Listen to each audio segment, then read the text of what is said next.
შინელი ტრაგედია, სრულიად ახალგაზრდა მშობლებმა დაკარგეს შვილი, მეუღლემ დაკარგა მეუღლე და გვერდში მდგომი ადამიანი, ოჯახმა მართლაც წარმოუდგენელი ტრაგედია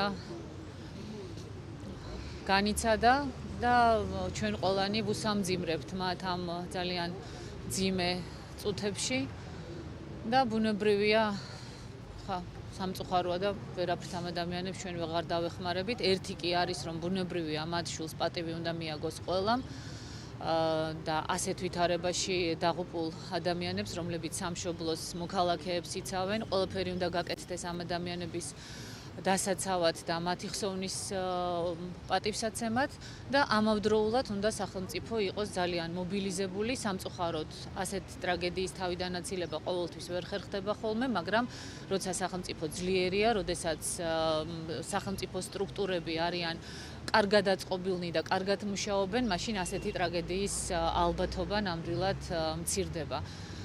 მე არ მინდა ეხლა დღეს პოლიტიკური განცხადებები გავაკეთო ამ მძიმე ვითარებაში, მაგრამ ის რომ დღეს ჩვენი სტრუქტურები და სახელმწიფო თავის სიმაღლეზე არ არის, ეს არის ფაქტი და ამას სასწრაფო შველა სჭირდება.